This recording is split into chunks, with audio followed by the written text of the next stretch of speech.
Новая версия Дональда Трампа. Президент США призвал наступать. Это войдет в учебники истории. В чем Путин обошел Сталина? Обязательно расскажем.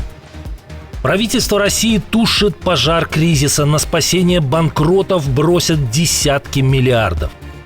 Супершпионы стали известны в лицо. С хваленых агентов ГРУ сорвали маски. Пессимизм или реализм? Мерц озвучил один откровенный прогноз для Украины.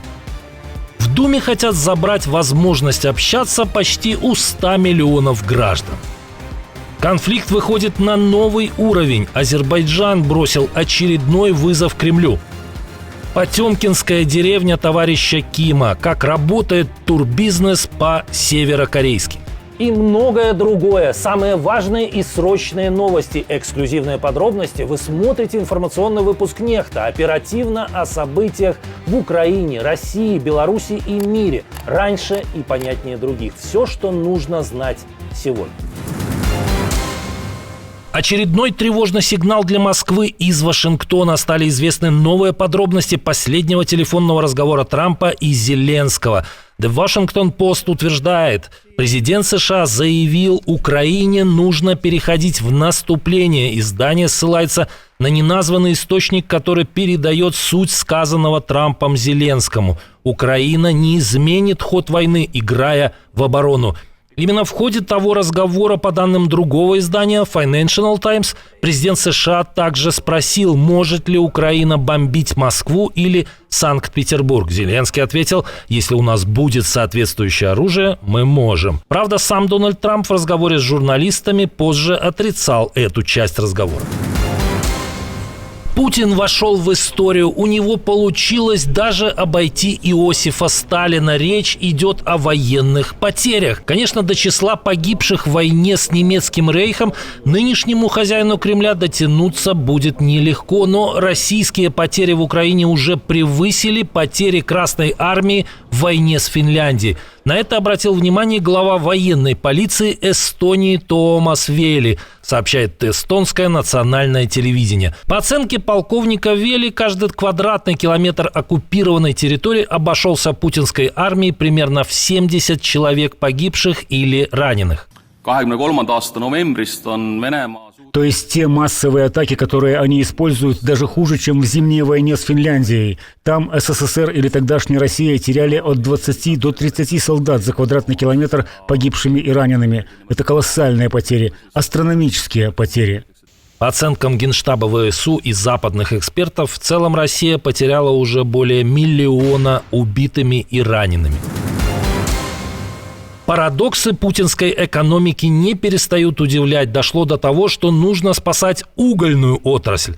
Минфин России оценил объем поддержки в 63 миллиарда рублей. Сумма впечатляет. Как сообщает Рейтер, поддержка будет реализована путем налоговых отсрочек до конца ноября. В проблемах угольщиков виноваты санкции, низкие цены на глобальном рынке, сложности с вывозом угля на экспорт, импортные пошлины в Китае, войны и несменяемости власти в этом списке, конечно же, нет. Великобритания не оставляет без ответа действия российских спецслужб. Лондон ввел санкции против 18 сотрудников Главного управления Генштаба Вооруженных сил Российской Федерации и 3 его подразделений, которые были уличены в нападениях на безопасность страны и ее территории. Среди тех, кто оказался в списке, люди, взломавшие телефон дочери Сергея Скрипаля, российского разведчика, отравленного вместе с ней новичком. Также в санкционный список попали те, кто наводил ракеты на театр в Мариуполе, где в 2022 году укрывались сотни женщин и детей. И, конечно же, те, кто организовывал поджоги прямо на территории Великобритании. Сотрудники ГРУ ведут кампанию по дестабилизации Европы, подрыву суверенитета Украины и созданию угрозы безопасности британских граждан. Британцы разоблачили эти тайные операции при поддержке ФБР и разведывательных служб стран НАТО. Похоже, этим бравым коллегам Чипиги и Мишкина больше не удастся посмотреть на шпили британских городов. А вот некоторая перспектива изучить меню британских тюрем открывается. Как думаете, напишите в комментариях. Холодный душ для Киева. Канцлер Германии дал понять, что Украине не стать членом Евросоюза до 2034 года. Наш главный приоритет – сделать все возможное для прекращения этой войны. Затем мы поговорим о восстановлении Украины, что, безусловно, будет связано с процессом, в результате которого Украина также сможет стать членом Европейского Союза. Но это займет несколько лет. Во время пресс-конференции в Берлине Фридрих Мерц не назвал конкретную дату, но выразил сомнение, что Украина сможет пройти весь этот путь до завершения следующего 7-летнего бюджетного цикла ЕС, а он начинается в 2028, а заканчивается в 2034 году. Лето в разгаре, но депутаты Госдумы трудятся в поте лица. Самому популярному в России мессенджеру WhatsApp пора на выход из страны. С таким заявлением выступил первый зампред Думского IT-комитета Антон Горелкин. WhatsApp пора готовиться к уходу с российского рынка. Мессенджер, принадлежащий экстремистской организации Мета, с очень большой долей вероятности попадет в список ПО из недружественных стран, подлежащего ограничениям, которые правительство РФ разрабатывает по поручению президента. Горелкин привел статистику, согласно которой WhatsApp в ежедневном режиме использует 68% россиян, Telegram только 55%.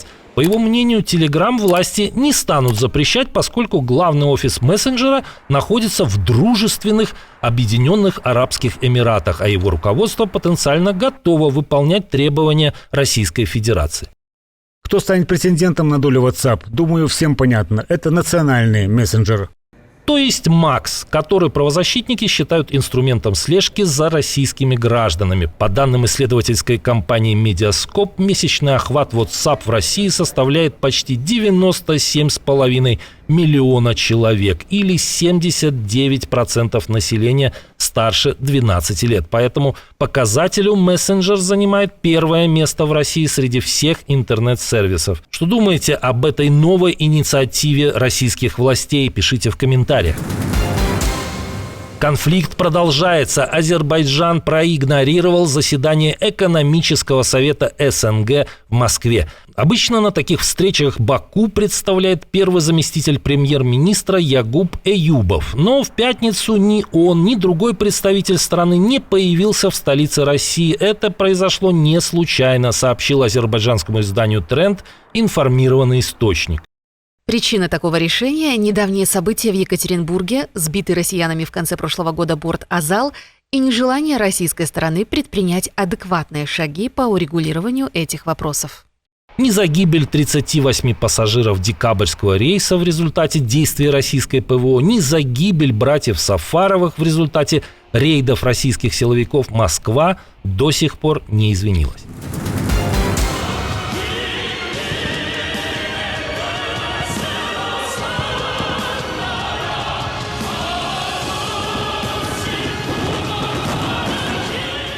Очередной успех коммунистического режима Северной Кореи. Не прошло и 3 недель после помпезного открытия курорта Вонсан, и вот комплекс закрыт, во всяком случае для иностранцев. Только 1 июля товарищ Ким Чен Ын лично дал старт этому достижению коммунистического хозяйства, а теперь государственный портал DPR Korea Tour сообщил о том, что курорт иностранных гостей временно не принимает. Причины не называются. За 18 дней со дня открытия побывать в Вонсане получилось у немногочисленных местных жителей и небольшой группы россиян. Был и министр Лавров, который заверил, что российских туристов будет больше. Мы хотим, чтобы такие жемчужины, как Вонсан, могли полноценно раскрыть свой колоссальный потенциал и доставляли радость корейским гражданам и, надеюсь, россиянам, которые наверняка полюбят этот великолепный город. Правда, выполнение этого обещания сомнительно, ведь минимальная цена тура $1850 на человека за 7 дней, и это без учета стоимости билетов до Владивостока. Кроме того, американское издание NK News утверждало, что курорт не готов к приему туристов. Из 17 отелей полностью сданы в эксплуатацию только 6. Так что вся эта красивая картинка – обычная показуха, так свойственная диктаторским режимам.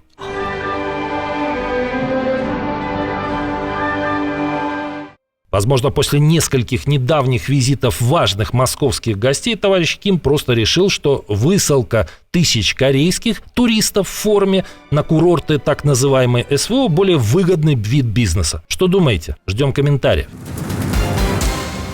Несмотря на войну и санкции, качество жизни россиян растет. Речь, конечно, далеко не о всех. В стране резко вырос спрос на элитные авто. На фоне обрушения рынка обычных новых авто на 26% спрос на автомобили класса люкс бьет все рекорды. За 6 месяцев россияне приобрели машин премиум-класса на 19% больше по сравнению с тем же периодом 2023 года. В этом эксклюзивном сегменте лидирует Rolls-Royce. Продажа выросла на 56%. За ним идут Bentley, Lamborghini, Ferrari и Aston Martin. Средняя стоимость этих автомобилей варьируется от 30 до 45 миллионов рублей, а львиная доля продаж приходится на Москву. Парадокс, но несмотря на приостановку официальных поставок этих марок с 2022 года, автомобили продолжают поступать в страну через параллельный импорт. В этот момент элитные автомобили становятся не просто роскошью, а символом статуса и живым воплощением стремления к эксклюзивности в условиях экономического кризиса. В общем, кому война, а кому... Что думаете? Напишите в комментариях.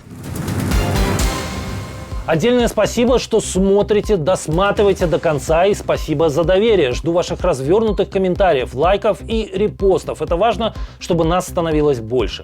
Прекрасного вам и продуктивного дня. На этом пока все. До новых встреч и хороших вам новостей.